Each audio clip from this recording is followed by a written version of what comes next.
Kama ilivyo kawaida, nafahamu kabisa kwamba kuna mtu mmoja anaitwa Sheikh Shamisi. Yeye kuelekea katika show hii, kuna jukumu moja alinipa kazi, mbali na dakika zilizopotea na kadhalika, lakini kuna tatizo lingine mimi nimeliona kwenye hiyo mechi. Wakati wa upangaji wa ukuta, timu inayoshambulia wachezaji wake pia wanaendelea kukaa. Kuna lipi la kuzungumzia kuhusiana na hiyo? Kwa hiyo naomba mjiandae, tutakuwa na Simba dhidi ya Mashujaa.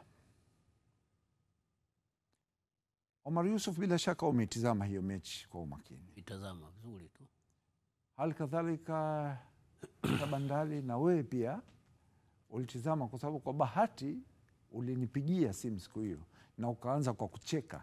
Nakumbuka. Naam. Ulianza kwa kucheka, sio kwa kucheka kwa kumdhihaki mtu au nini, kwa kwamba kipenga cha mwisho ina shughuli ya kuja kufanya. Naam. Au sivyo? Kweli. Hebu nianze nayo Bandari. Nini kilikupeleka ukacheka siku hiyo kwanza? Ndio, wakati wa kupiga simu huku nikawa nimecheka.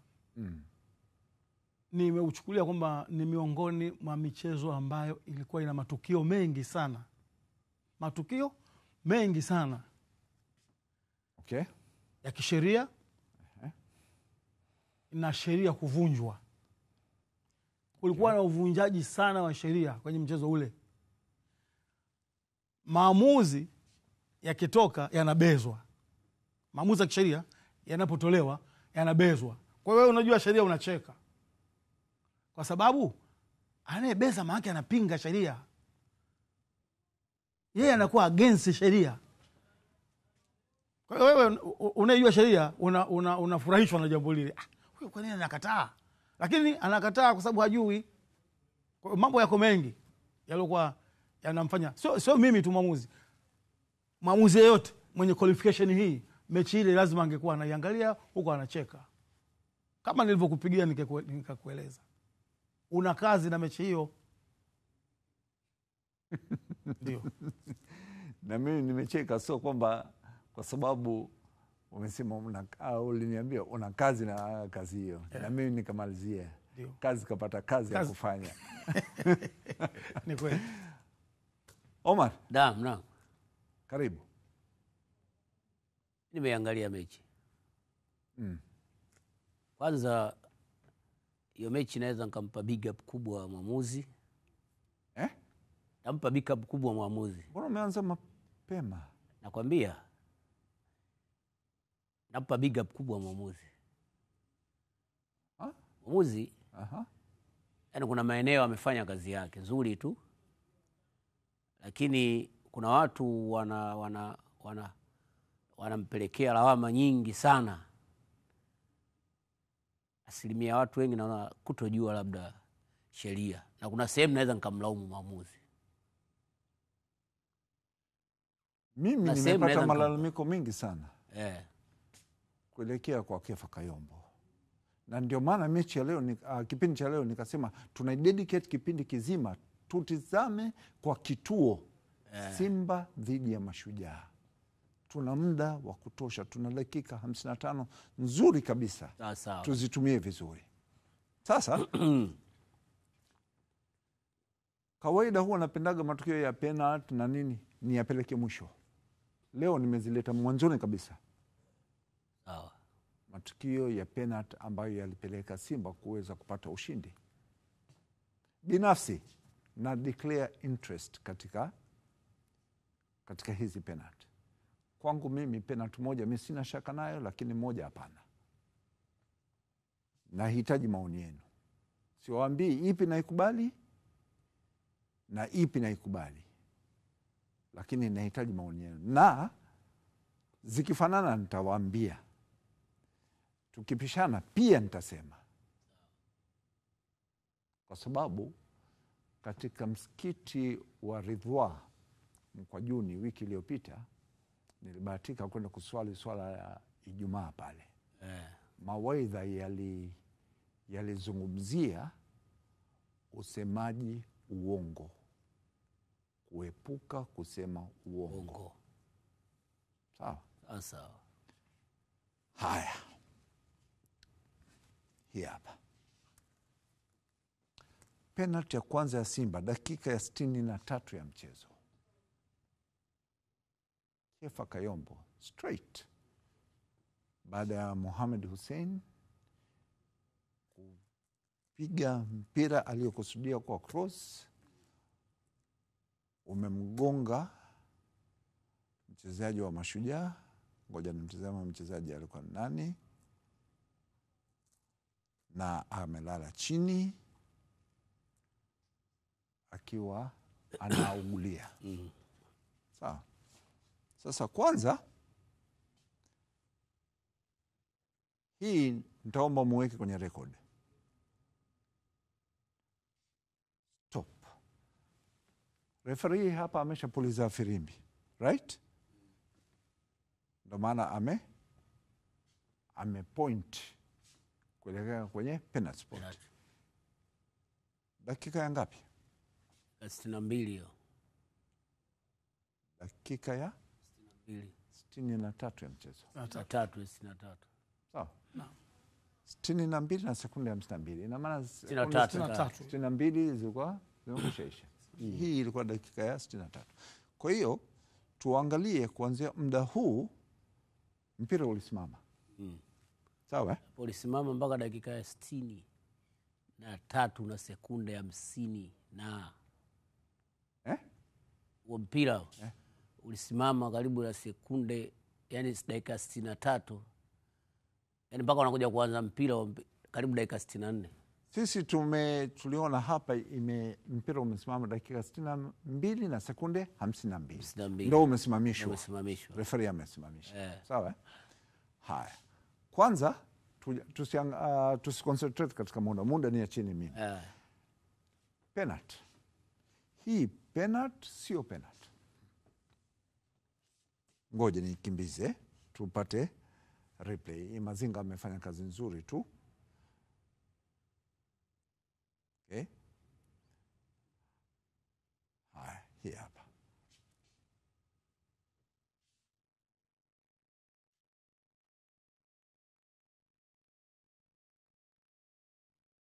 Omar Yusuf.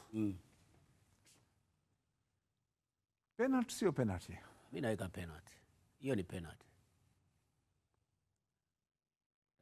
Kwa sababu hiyo penalty kwa sababu kwanza ukimwangalia Mohamed Hussein nia yake alikuwa anapiga cross. Sawa. Na cross yake alikuwa anampelekea mtu. Sawa? Okay. Na lazima ujue kazi kukosa huo mkono ulikogonga huo mpira. Kukosa huo mkono, huo mpira kugonga mkononi hapa. Huo mpira ulikuwa unapita. Na mbele ya mpira huo ungepita, mbele ya huyo mchezaji alokaa mbele alogusa mpira kwa mkono, kulikuwa kuna Ateba. Na maana alikuwa na clear chance ya kufunga. Ateba huyo hapa. Unaona huyo? Yeah. Unaona? Umeona? Yes. Kwa hiyo mpira ulikuwa unapita huyo Ateba. Huyu jezi namba 7 ndiye Muntale alipoonyeshwa kadi nyekundu alikuja kudaka. Huyo namba 7 Yes. Huyo mwenye jezi. Kwa hiyo mpira ungepita hapo bila kugonga mkono. Ina maana mpira ulikuwa unaelekea kwenye nafasi nzuri ya Simba kupata goli. Kwa hiyo uamuzi uko sahihi kabisa, hiyo ni clear penalty, haina hata matatizo. Shabandali. Naam. Naomba maoni yako hapa. Penalty iko wazi. Tuanze upya tena kuitizama? Othman, penalty iko wazi. Iko wazi kwa namna gani? Kwamba mpira unapigwa cross. Naomba nianze tu. Naam. Raha ya tukio. Haya. Unaongea huku tukio unaliona, au sivyo? Pia huo. Hii mimi hainishawishi. Sawa. Tukio hili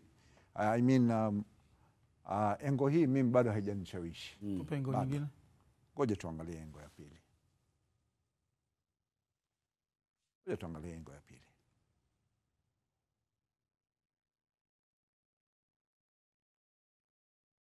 Crispin Ngushi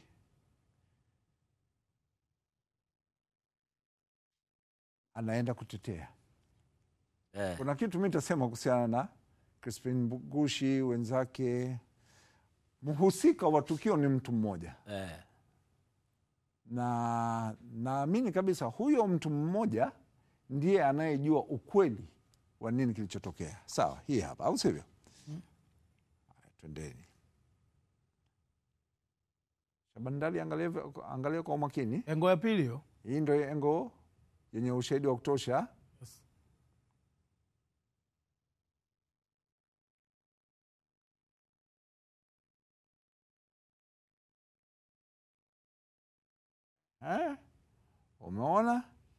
Umeona mpira umeenda wapi?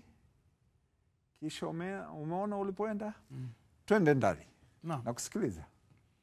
Mpira umeenda kati ya tumbo na mkono. Maana umegonga sehemu zote hizo mbili. Mkono umenyanyuka hivi. Kwa hiyo mpira umegonga hapa kwenye tumbo na umegonga hapa kwenye mkono. Umegonga kwenye tumbo. Kisha ukagonga kwenye mkono. Na ndio maana direction yake ule mpira ulivyotoka pale umekwenda mbele kule. Ukaenda kuelekea kwenye eneo la goal line. Kwa sababu ungegonga tumbo tupu, ule mpira ungedondoka pale pale chini. Kwa kasi yake umegonga kati ya tumbo na mkono, sehemu zote mbili. Ndio kitu kilichozuia ule mpira usiende mbele, umeenda kutokea kule. Ungegonga tumboni peke yake ungedondoka pale pale chini.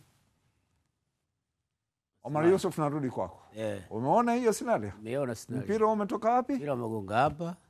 Umegonga hapa, tafuta umegonga hapa. Mpira umegonga sehemu tatu. Umegonga hapa, umegonga hapa, umegonga hapa. Serious, umegonga sehemu tatu? Umegonga sehemu tatu. Umegonga hapa, ulipokuja hapa, ulipokishiwa hapa, ukagonga katika futi, ndio umetoka kona.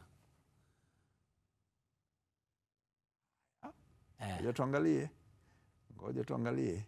Hii hapa. Sio?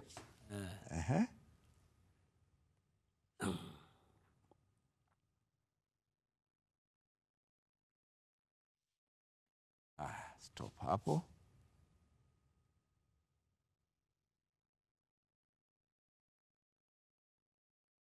Tumboni, mkononi, kisha futilo. Nguni haujamu. Futilo. Futilo ndio maana umeenda kule. Yaani mpira wa hapo ulipogonga hapa ulikuwa unarudi. Ulikuwa unarudi. Sisi tubaki na mpira umegonga hapa kisha ukagonga mkononi. Alafu umegusa akaona ule akapiga na futi akautoa kona. Sababu ulikuwa unamjia tena nani? Mohamed Hussein. Ndani. Penalty sio penalty. Sababu ya kusema penalty kwa sababu huyo ameongeza ukubwa wa mwili. Kwa sababu gani? Hakuwa kwenye kuruka. Yeye kasimama pale pale. Lakini kilichofanya mpira uende kwenye mkono na tuseme penalty, mkono wake umekuwa umeongeza ukubwa wa mwili. Umeongeza size ya mwili. Sawa. Kwa mfano mpira ungemgonga kwenye tumbo na mkono kwa pamoja, wakati angekuwa mkono wake huko hivi. Kwa sababu ilikuwa inawezekana kuwa hivi kwa sababu hakuruka. Sawa. Ingekuwa ameruka juu hivi kwenda kucheza, alafu mpira ukagonga kwenye mkono, tungemsamehe kwa sababu karuka. Mtu akiruka lazima mikono itanuka. Nakubaliana nawe. Lakini yuko hapa. Nakubaliana 100% naye. Kwa mimi ndio maana nasema clear penalty kwa sababu ya hiyo. Omar Yusuf, bado unabaki na msimamo kwamba penalty? Mimi msimamo wangu bado penalty kwa sababu mwelekeo wa mpira. Naomba niwaulize swali moja. Second ball. Mpira wa kwanza ulienda wapi? Mpira wa kwanza ulienda tumboni. Sawa.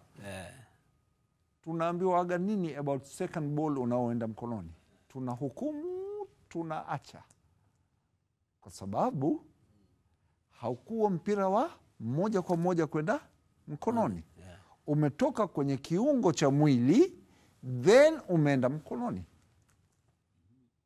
Tunahukumu handball au tunasema hiyo ni second ball? Kwa sababu hakukusudia mpira, ameublock hapa. Umekuja sawa na mkono. Umekuja hapa, umegonga kwanza. Umegonga wapi? Tumboni. Sawa, umegonga hapa. Sawa, umegonga hapa. Then hapa. Then unaenda chini, mguu unamalizia. Second ball. Huwa tunategemea huu mpira utaenda wapi? Mkono alipoweka. Sawa, alikuwa ametanua mkono. Shaongeza. Aliruka. Alikuwa anaruka. Hajaruka, yupo chini. mtu anaubetua mpira alafu unakuja unagonga mkono. Handball sio handball. Sio kubetua sasa. Sawa, ndio hicho. Hapa mimi ninachotetea ni second ball. Hii ndio mimi nilikuwa nasema. Hii penalty mimi hapana. Kwa sababu ni second ball, umetoka kwenye kiungo cha mwili ukaenda mkononi. Mwelekeo wa mpira ulikuwa unaelekea wapi? Ameublock kwanza na kwa kutumia mwili wake. Sawa. Asinge ublock na mkono. Toka hapo. Sikiliza, haja ublock na mkono, ka block na mwili, alafu ndio mpira umetoka kwenye mwili kwenda kwenye mkono. Na tunaambiwa Shabandari uongo kwamba second ball au sivyo inayoenda mkononi, unless kama tuko kwenye process ya kushambulia,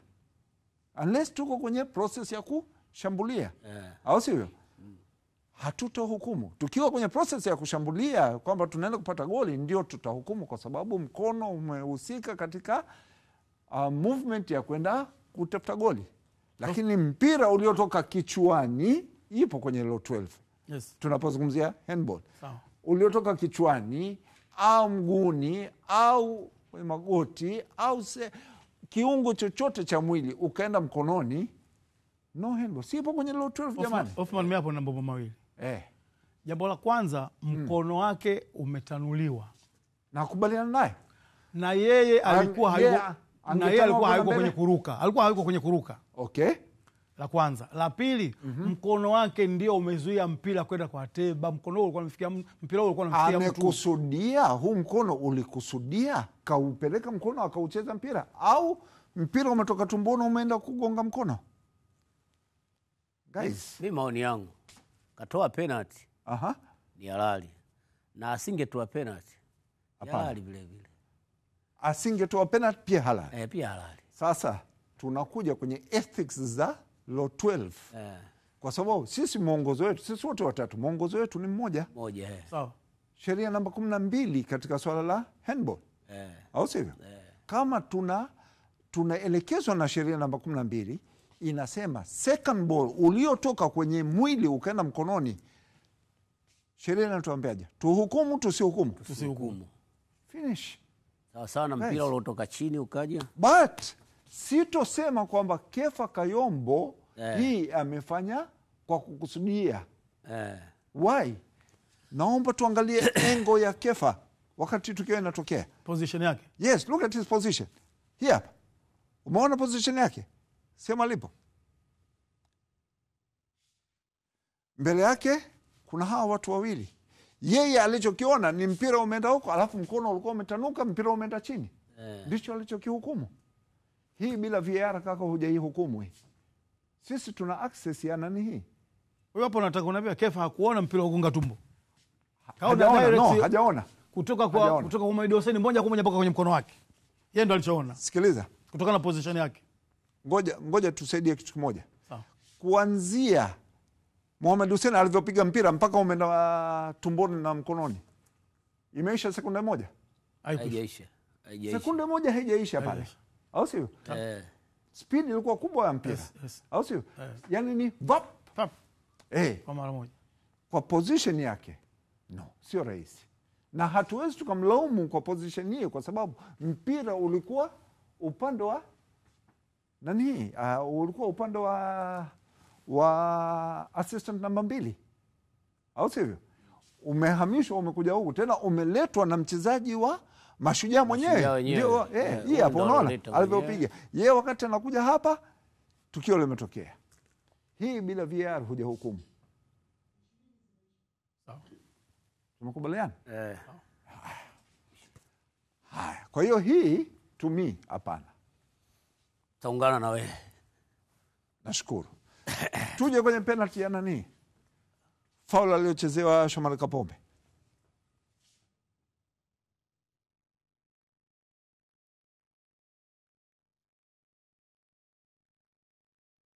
Nini kazi ya assistant referee? Msaidia mwamuzi. Katika lipi? Anaruhusiwa kuashiria penalty? Anaruhusiwa. Kwa Neema Mombashi was right. Kabisa.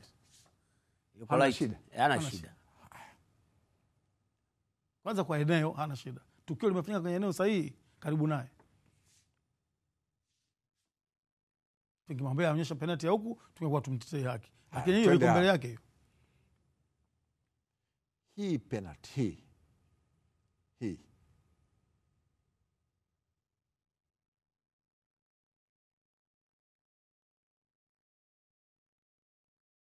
Okay. Hii hapa replay yake.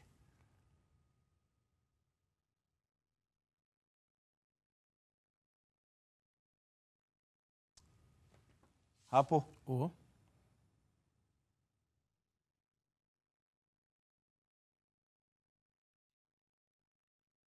Kuna shaka kwenye hii penalty? Omar Yusuf? Mimi sina shaka. Why? Nini kimetokea? Kwa nini hiyo hukumu penalty? Hiyo? Hapa kuna matukio mawili yametokea. Aha.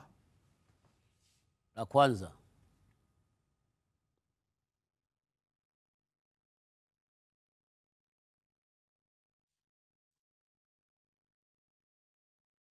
naomba nipeleke taratibu. la kwanza utaangalia mguu wa kulia wewe bwana. Mguu wa kulia, mguu wake wa kulia. Wa defender? Wa defender. Aha. Mguu wake wa kulia. Aha. Huu ni mguu wa kushoto, hujafanya kitu. Mguu wa kulia unafanyaje? Mguu wa kulia unafanyaje? Huo. Alafu atana mkono wake wa kushoto. Na mkono wa kushoto. Angalia hiyo huku amemgusa mguu wa kulia. Sawa? Tena hapa amemcheza mguu wa kulia. Alafu huku kuna mkono wa kushoto umempiga. Huko chini ya mkono wa kushoto Shomari kapiga, sema kamzuia, maki hata tuelewe. Yaani amemshtua fulani. Yeah. Sawa. Kwa hiyo hii mimi naungana na nyinyi. Naungana na si? Hii mimi tangu day one nilisema penalty ya kwanza mimi hapana. Hii ya pili sina shaka nayo. Hiyo penalty. Kwa sababu huu wa mguu kwanza nilikuwa sijaona. Mimi niliona ule mkono wa kushoto ulioenda kwenye ndani hii. Hii labda Othman, hiyo kuna mjadala kwa Kayombo. Kwa Kayombo? Kwamba why kwanza alionyesha direction ya foul? Hakuonyesha penalty. Kama unavyoona hii tukio rudi umeone, alafu ipo kwenye nani hii? Kwenye engo kabisa. Sawa Kwa hiyo tunatakiwa tujitosheleze uhakika. Na hata ukiangalia movement ya nani Neema Mwambashi. Sawa? Baada ya kuhukumu yeye alianza, angalia mwangalie Neema Mwambashi movement yake hapo. Baada ya kuhukumu angalia Kayombo ipo kanyanyua, alafu mwangalie Neema anakwenda wapi? Alikuwa anaelekea kwenye corner flag ili azunguke kuashiria kwamba ni penalty. Lakini alivyomwona Kefa anaenda pale, ikabidi kwanza asimame. Kufika hapo nadhani Kefa akaona hii foul, huyu mbona yuko ndani ya penalty area? Namsemea mimi Kefa. Unamsemea Kayombo? Ndio alibadilisha baada ya kuona yule yuko ndani. Ndio lakini kwanza alionyesha, ngoja nikusaidieni. Kwanza alionyesha foul. Ngoja usaidieni. Kefa hapo sio yeye alobadilisha. Mwangalie Neema Mwambashi anamwambia hiyo ndani. Anamwambia kabisa ndani. Anamwambia hiyo ndani. Hebu ngoja tuangalie. Angalia, anamwambia Neema ndani. Sasa uone. Angalia hapo. Pale Kefa anaenda. Ana move. Ana move. Concentrate kwa Neema. Straight kwa Neema sasa. Let's concentrate. Yes, anamfanyia ishara. Unaona anamwambia ishara. Anamwambia hiyo ni ndani. Neema anamwambia hiyo ni ndani. Alafu huyo Neema anazunguka. Na Othman umemwona Kayombo kwamba first time alionyesha? Foul. Alionyesha direction ndio. Sasa hapa sasa hii ndio inaitwa nini? Cooperation za ndani. Cooperation zao ndani. Yaani walishinda kujipanga wenyewe ndani waamuzi. Si umeelewa? Walishindwa wenyewe kujipanga kwamba nikikuonesha ishara hii. Hii. Lakini kwa sisi waamuzi kuna ishara zetu wenyewe tunajua kabisa kwamba huyu kaonesha bendera, kashusha, katembea. Mimi sina haja ya kwenda pale. Mimi moja kwa moja nakwenda pale, weka penalty. Si umeelewa Hebu tumalize, kuna tukio moja mimi nilibaki kujiuliza. Hii vipi? Edwin Barua. Irudie. Hii tukio vipi? Irudie. Nje hapo Barua huyo anaingia na control.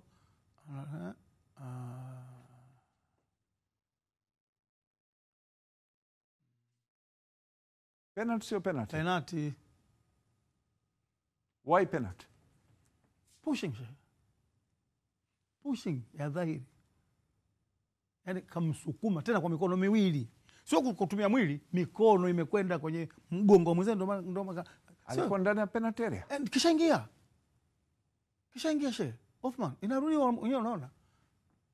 Okay. Umeona? Omar, hiyo penalty haina matatizo. Mbona kinyonge? Isipokuwa kuna maelezo. Hiyo penalty haina matatizo, sio kinyonge. Hiyo hapo kuna maelezo kidogo. Aha. Maelezo? Tumalizie. Tunachotaka kuambia waamuzi. Na wapenzi wa mpira wa miguu. Penalty hazina idadi. Waamuzi wanajua, lakini tunataka tuambie wapenzi wa mpira wa miguu. Penalty hazina idadi. Sasa huyu kipindi hii inatokea Othman, hebu nionyeshe dakika. Ilikuwa penalty mbili tayari au bado? Dakika ngapi imetokea? Ngapi hapo? Hapa ilikuwa penalty moja ndio tayari. Penalty moja iko tayari. Tupo ndani ya additional time. Sawa. Sasa tunasema tupate mapumziko mafupi. Tukirudi tunakuja kuangalia muda ulivyokuwa unapotea na kadi nyekundu ya goalkeeper. Au sivyo?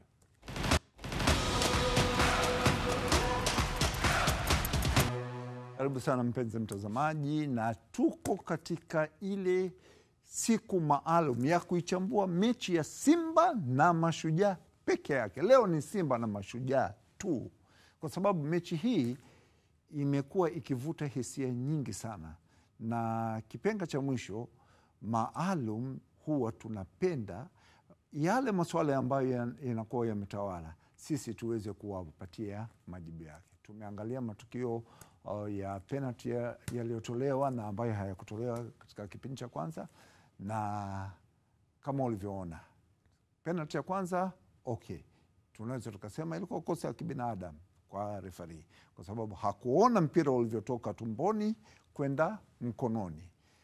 Penalty ya pili haina shaka, but aliacha kutoa penalty ambayo Edwin Barua alisukumwa ndani ya penalty area. Sasa mechi hii kulikuwa na incident mbili zingine. Kulikuwa na kadi nyekundu kwa goalkeeper, lakini pia dakika za nyongeza zilikuwa 15 kipindi cha pili. Omar, dakika za nyongeza huzingatia kitu gani? Dakika za nyongeza? Yes. Watu wanazingatia upotezaji muda, wakati mchezo ukiwa unaendelea. Hizi tunaweza tukasema dakika za kufidia. Sitakuwa Kiswahili kizuri kwa? Dakika za kufidia. Kufidia dakika zilizopotea. Tukisema dakika za nyongeza, ndio maana yake tunasema ukicheza dakika 90 unaongeza 15, unaongeza 15 unapata dakika 105. Kwa hiyo hamna mpira unacheza dakika 105. Pia unacheza dakika 90. Kwa hiyo hizi dakika za kufidia zile dakika zilizopotea wakati mpira unachezwa. Kwa sababu mpira sheria utakaochezwa kwa muda dakika 45 kipindi cha kwanza, 45 kipindi cha pili, tupate 90. Mpira uchezwe, sio simame, uchezwe kwa dakika hiyo. Yaani uwe unachezwa. Watu wanashindana. Wewe unauchukua, mimi nakunyang'anya, ndani anauchukua, wewe unamnyang'anya. Yaani mpira ndio hivyo, unatakiwa uchezwe kwa dakika hizo, yani uchezwe kwa muda wa dakika huo. Hizo 90. Vitu gani vinapeleka dakika kuongezwa? Dakika zinapelekwa kuongeza. Substitute. Au referee anazingatia nini katika muda wa kuongeza? Kwa kuongeza dakika. Kwanza substitution. Hapa tutaangalia muda. Sawa. Kuumia kwa wachezaji. Muda tutaangalia. Paka mipira ya throw in, corner, yote. Yote tunaangalia muda. Sawa. Kwa hiyo mpira unatakiwa uhesabike huko mchezoni. Yaani dakika zinatakiwa zihesabike pale mpira huko mchezoni tu. Watu wanashindana pale ndani. Shabandali? No. Okay. Nyongeza ya vitu vya kuzingatia katika muda wa nyongeza. Vitu vya kuzingatia katika muda wa nyongeza? Ndio. Kwanza FIFA wanaagiza ukishaongeza, ndio, lazima uziendeshe zile dakika ulizoziongeza ziwe kamili. Ukisema naongeza dakika 10 na ukawaonyesha wapenzi kwamba unaonyesha dakika 10, basi 10 zile lazima ziishe. Na ndani ya dakika 10 uzingatie kwamba kama kuna mtu atakuleta tena mchezo, unao uwezo wa kuzifidia mbili zako ambazo mtu alizichezea, ili upate msimamo wako ule wa dakika 10. Isipokuwa sheria inakulinda wewe mwamuzi kwamba huna sababu tena ya kuwaonyesha washabiki. Tuliwaonyesha mashabiki dakika 10. Lakini hapa kulikuwa na mchezo, goalkeeper anacheza na mwenzie anacheza au kulikuwa na mtu anatibiwa au kulikuwa na substitution. Kwa mantiki hiyo, zile 2 au 3 ambazo unafidia ndani ya 10 zilizopotea ulazimiki kuonyesha. Okay. Zile ziko chini ya mamlaka yako. Sawa. Goalkeeper alionyesha kadi nyekundu hapa. Kona kick inaenda kupigwa kuelekea kwenye lango la Mashujaa. Kwa nini goalkeeper anaonyesha kadi ya njano hapa na kadi nyekundu?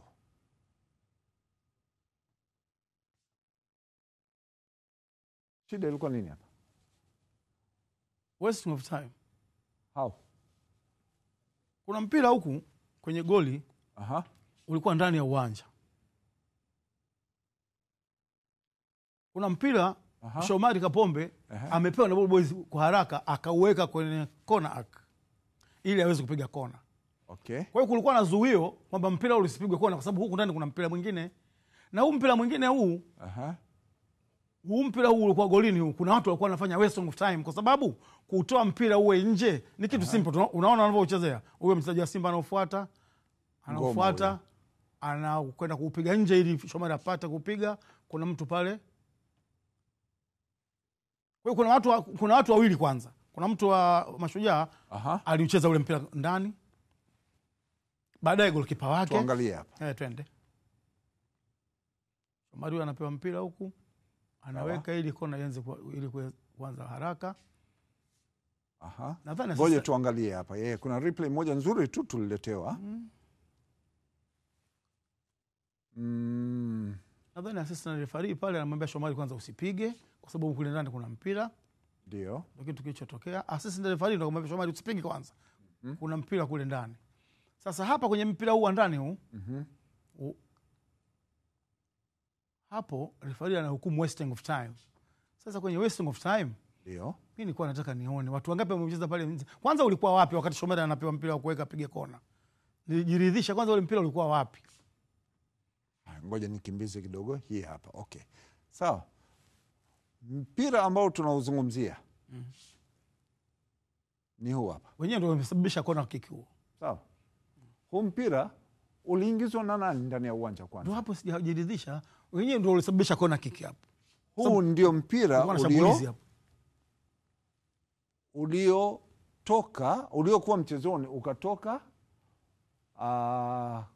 referee akahukumu kona. Kona, yes. Au sivyo? Ndio. Kwa sababu hapa hatuoni ball boy ambaye ameurusha huu mpira. Ndio. Sawa. Sasa baada ya huu mpira kurudi uwanjani, Shomari anachukua mpira kule kwa ball boy. Yule kule unaona. Sasa hapa kuna huyu mchezaji wa Mashujaa, yeye anaupiga kuelekea kwa Muntari, goalkeeper wake. Sawa. Muntari huu mpira mnadhani alitakiwa kufanyaje? Kuutoa nje. Alitakiwa kwa sababu yeye ndio autoe nje. Yeye ndio yuko karibu na mstari. Au sivyo? Alichokifanya Muntari karudisha ndani ya uwanja. Sawa. Wakati mpira ni corner kick. Ni bora hata angeushika huo mpira, akaenda akaweka kama anataka kupiga goal kick basi. Au sivyo? Lakini yeye kaupiga kuelekea ndani ya uwanja. Wasting of time. Omar.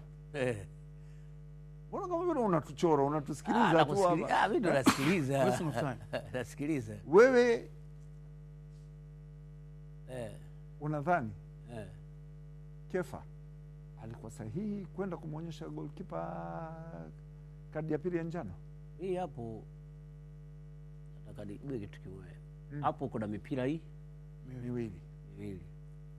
Umeingia wenyewe uwanjani, mpira mmoja umeingia wenyewe baada ya Kapombe kupiga cross, ukambabatiza mchezaji wa Mashujaa, ukatoka corner kick. Ule mpira mmoja umeingia wenyewe uwanjani. Wa pili Kapombe ameuchukua kwa anapewa na ball boy. Anaenda kupiga kona. Kwa hiyo wakati Kapombe anapewa ule mpira. Kwa hiyo na maana referee moja kwa moja kaisha jua kwamba mpira unaotaka kutumika sasa hivi upi? Uliotoka kwa ball boy. Ndio mpira unaotumika. Sio mpira huku. Na maana wale yule beki wa nani Mashujaa alikuwa ana nafasi ya kutoa mpira ule nje au hana nafasi? Alikuwa nao. Na nimeona amemrudishia goalkeeper, labda goalkeeper autoe nje. Pale tu alikuwa na nafasi ya kupiga nje au alikuwa hana nafasi? Sijazingatia. Zingatia nafasi mpira alikuwa nayo. Yule beki alikuwa nayo nafasi ya kutoa ule mpira nje. Sawa. Kwa hiyo yule beki ule mpira akaja akauleta ndani ya uwanja. Akauleta ndani ya uwanja. Naona kuleta ndani ya uwanja na maana goalkeeper kafanyaje? Akautuliza na akausogeza ndani ya uwanja. Lakini wakati ule mpira unachukua ndani ya uwanja, kule Shomari Kapombe mpira anafanyaje? Anaweka chini. Mpira anaweka chini apige kona. Sawa. Kama mpira ulikuwa unatakiwa kuchezewa, mpira ulikuwa unatakiwa kuchezewa huu aliokuwa nao golikipa. Sawa, hao wana waste time. Lakini mpira unaotaka kuchezewa si anao Shomari Kapombe? Na mpira mara ya kwanza ulimfikia kipa au ulimfikia beki? Huo mpira ambao ulomsababishia huyu kupata kadi nyekundu ulimfikia beki. Kwa nini asionywe kwanza beki? Yeye ndo alosababisha kuuleta ndani. Yule beki yeye ndo kausababisha kuuleta ndani. Unahoja. Sawa, unahoja. Kwa nini asionywe kwanza yule beki? Mimi bado naweza nikataka kumtetea beki. Kwa nini unajua? Sehemu beki alipokuwa na mpira, yeye kaurudisha kuja kwa goalkeeper wake, labda autoe au weke nje ya goli pale. Anaweza akajitetea hivyo. Bana mimi goalkeeper autoe nje. Kipa ndiye aliharibu, kaupiga kabisa kwenda ndani ya uwanja moja kwa moja. Sawa, yeye beki angeonywa hata kwa mdomo bana ungeutoa tu nje. Kitendo alichofanya beki na goalkeeper vina tofauti. Beki kapiga mpira ndani ya uwanja kuelekea upande wa goal line. Lakini ndani ya goalkeeper kaupiga mpira kuelekea ndani. Beki kapiga mpira huko ndani kuelekea maeneo ya ndani ya uwanja. Na kipa sababu kama kaurudisha nyuma. Na kipa kapiga mpira kwenda ndani ya uwanja. Na ndani ya uwanja. Kwa hiyo wote wamefanya vitendo vya ndani vyenye kufanana. Wa kwanza kufanya kile kitendo nani? Defender. Alikuwa anatakiwa adhibiwe nani? Bana sikiliza. Unapata shida sana. Ngoja nikuonyeshe kitu. Defender kaucheza ule mpira, unasikia? Defender kaucheza huo mpira. Baada ya kuona kuna mchezaji wa Simba anakuja anataka kuutoa ule mpira nje. Ndio akamrudishia goalkeeper. Hebu twende bwana. Mimi nikiona hapo naweza kaa sawa na wewe. Angalia. Kwanza atachukua mtu wa Simba. Huyu Kibu Dennis.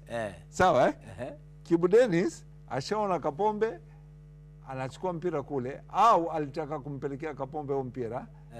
Defender kuona hivyo kwamba kuna mtu anakuja nyuma yake, anapiga kuelekea kwa goalkeeper.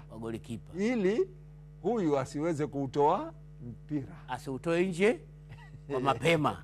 Sawa. Mpira umekuja kwa Muntari, yeye ndio kabisa akaupeleka wapi? Anaupeleka ndani. Kosa la kwanza kafanya nani? Omar, unamwona wewe mtu wa Simba kwenye mpira. Kosa la kwanza nani kafanya? Nimekubaliana na wewe. Mkubaliana nami. Yeye huyu defender pale wakati Kibu Dennis alikuwa na uwezo wa kupiga mpira. Angeupiga mpira nje. Kipa angepata hiyo adhabu. Wao alikuwa anatakiwa adhibiwe kwanza yule defender, so goalkeeper. Yule defender ndo kaja kamtengenezea matatizo nani? Sasa kwa goalkeeper. Goalkeeper alistahili au hastahili kadi? Amestahili naye kadi. Alistahili. Ndio maana kadi nyekundu ilikuwa sahihi. Ilikuwa sahihi. Ndio maana Othman alisema yule angeonywa kwa mdomo yule wa kwanza. Kwa sababu alikuwa hana kosa ya kwanza. Angempa onyo kali. Yaani mwamuzi kitu alichokuwa anatakiwa huyu goalkeeper huyu ndo aonywe kwa mdomo, yule ndo apate yellow card. Amkumbushe kwamba wewe una kadi ya njano. Lazima kwanza amtie kadi ya njano ili huyu golikipa alitakiwa aone kwanza, kumbe kile kitendo nilichofanya mimi kupiga mpira ndani. Ndio. Mara nyingine nikipiga na kula njano, kwa sababu tayari mimi nina njano, nakula tena njano, nakula tena nyekundu. Yule defender ndo alitakiwa kwanza yeye azibiwe na nini, na yellow card. Tena unamfuata huyu golikipa, unakwenda kumuonya kwa mdomo. Unaona bwana? Na maana golikipa kitendo kile tena asingekifanyaje? Asingerudia. Sasa nikwambie kitu Omar. Yule wa kwanza amepata bahati. Huyu Kayombo concentration yake iko kwa Shomari. Huyu kaja kuambia tukio la mwisho, yani tukio la mwisho anageuka ndo anamuona huyu mchezaji wa Mashujaa na goalkeeper anaopiga mpira. Inawezekana yule apiga kwanza kumuona.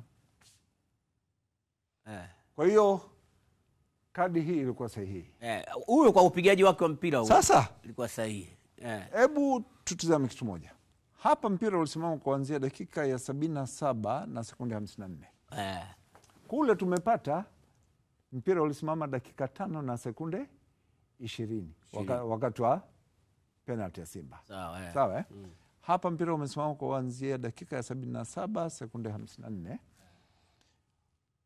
mpaka mpira unakuja kuanza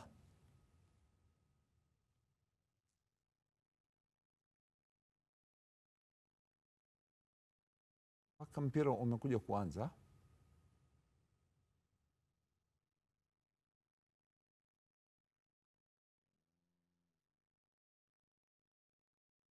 leo. Niliamua nichukue clip kabisa ili mtu aseme kwamba mpira hakusimama muda wote huo. Au sivyo?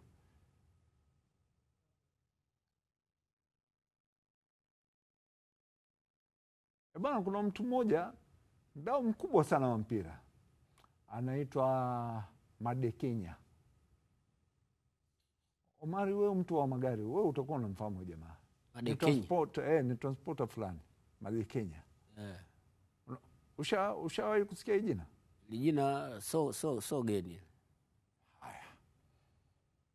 Huyo alinitafuta akaniuliza hili swali.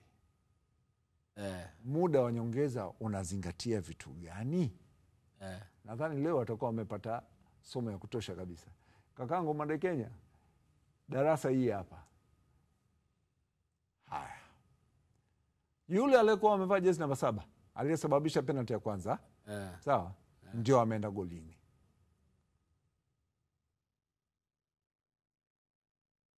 Nataka kuja kuangalia. Haya.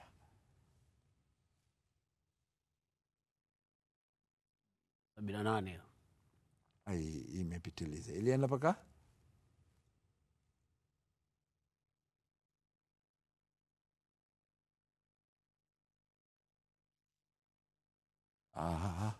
Bwana, nimepitiliza ndugu yangu. Yaani nimeforward paka nimepitiliza. Kuja mpaka dakika 80 na. Nataka kuangalia tu zile dakika 15. Zile swihi.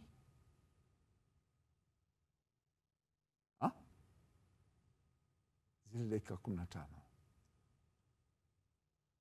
Kwa sababu penalty ya Simba ilipoteza dakika 5 na sekunde ngapi? Mpaka mpira unakuja kuanza katikati ya uwanja. 5 kama na sekunde. Sababu hapa mpira kwa ulianza kwa dakika 73 hapo nadhani. Hii ni tukio hii hapa. Dakika 73. Hapa nataka paka nione yule goalkeeper naingia.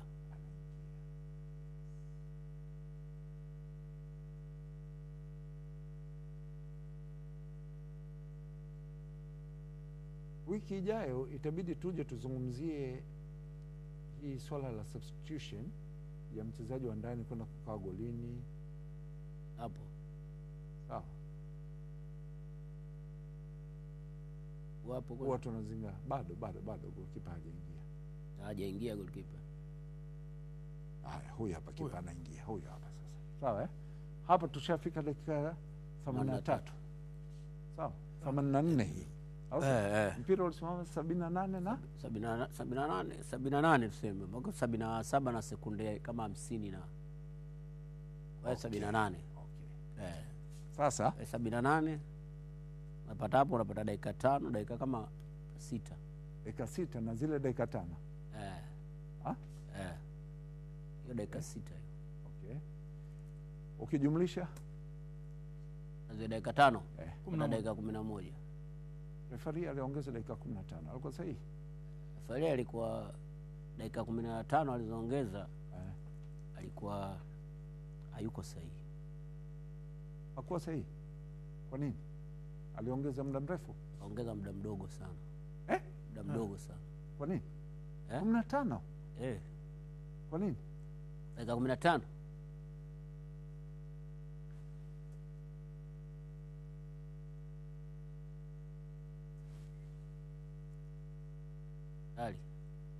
Dakika 15 haiko sahihi. Refari kaongeza muda mdogo sana. Hizo 15 unasema ni ndogo? Muda mdogo mno. Ingekuwa wewe? Hadi mpira ulitakiwa at least kidogo, itakiwa at least ungeongezwa kama labda Osman at least dakika 25. Wewe Dakika 25. dakika 25? Abu Osman, Hebu acha masiara. Ngoja kwanza Osman, nakwambia. Mimi niliuangalia vizuri sana mpira. Mpira ulichezwa mpaka kipindi cha kwanza, nakwambia. Nakupa dakika moja. Dakika moja, nakupa dakika moja. Dakika ya kwanza mpaka dakika 25 kipindi cha kwanza. Mpira au ushasimama dakika 9. Acha masiara. Kipindi cha kwanza mpaka dakika 25 tu. Hii kitu gani? Jo hapa waonesha watazamaji. Dakika ya kwanza hapa nimeandika sekunde, yani kila muda uliopotea. Kila muda uliopotea nimekuandikia hapa, wewe utawasomea watazamaji. Nilipoandika nadhani wewe unajua. Kwanza mpira huu hamna sehemu umechezwa sekunde 90. Wewe acha masiara bwana. Wallahi nakwambia. Yaani unamaanisha dakika 1.5? Yaani haujawahi, yani mpira uliokuchezwa sekunde 90. Chukua tu siku kama Azam anarudia, angalia. Sio lazima Azam. Mimi nikiingia kwenye Dalet tu ingia uangalie. Yani sekunde, hakuna sehemu mpira umechezwa sekunde 90. Sekunde 90 hamna sehemu mpira ulikochezwa. Mimi nimechukua ida kidogo tu, nimechukua watu wanalalamika kipindi cha kwanza kaongeza dakika 6. Hasa hapa dakika 25. Zishapotea dakika 9. 9. Hizi nimekuandikia hapa. Osman, sijakuja mpaka huku. Nimefika katika dakika 43 huku, sijakuja kote. Nimekupa mpaka dakika 25. Bwana naomba sijui tuangalie wiki hii, kwa sababu kuna mechi imechezwa ya JKT na Simba. Leo imechezwa mechi ya Simba na Pamba. Tuangalie haya matukio. Wiki ijayo hii itabidi tuizungumzie tena. Swala la mpira haujachezwa sekunde 90. Na mimi nitaenda kutafuta. Na wewe nenda sehemu mpira umechezwa dakika 90 nije nikuone. Njoo hapa sekunde. Wiki ijayo tuonane hapa. Sekunde 90. Wiki ijayo tuonane hapa. Yaani kama kuna sehemu umechezwa mpira dakika wiki ijayo Omar, tunarudi hapa. Kifupi wataalamu wanasema sisi Afrika mpira tunacheza dakika 70. Maana 35 kila kipindi. Wewe kwa maoni yako hayo mpira ule ulichezwa chini ya dakika ngapi? Yaani mpira wa hata 35 kwa kipindi hakufika. Yaani mpira wa Mashujaa na Simba ukiuchanganya wote, ukiuchanganya kama imezidi sana umechezwa dakika 55.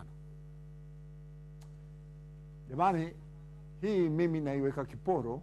Wiki ijayo tutaendeleza hili somo la hizi dakika nimekuandikia hapa. Mimi nitaomba hii karatasi, nitaomba uniachie. Muda unapotea. Sasa wewe kwenye penalty peke yake zimesema dakika ngapi? Unajua kipindi cha kipenga bwana, hata tukipata masaa mawili muda unapotezwa sana kwa hivyo. Ni mchezo kwenye mpira hii, muda unapotezwa mno. Naomba wiki ijayo tuje tuzungumzie wastage of time. Tutalizungumza hiyo. Na waamuzi wetu wanapoongeza muda wanalaumiwa, lakini wachezaji wanapoteza muda mno. Itengeneze hiyo kipindi maalum tuizungumzie wastage of time. Nasikitika kwamba inabidi nimalize show. Show ilianza kunoga. Hii karatasi umechelewa kutoa. Nimechelewa kutolea. Mpenzi mtazamaji, basi yani namaliza tu kwa sababu inabidi, muda ndio hivyo umeisha, lakini hii inshallah wiki ijayo tutakuja nayo. Na nikushukuru sana Omar Yusuf Shabandali. Show imekuwa fupi sana leo kusema ukweli. But naamini kabisa mtazamaji wetu amepata kile kilichokuwa kinastahili. Hadi wiki ijayo, sina la ziada. Niwatakie utazamaji mwema wa vipindi vinavyofuata. Shukrani sana.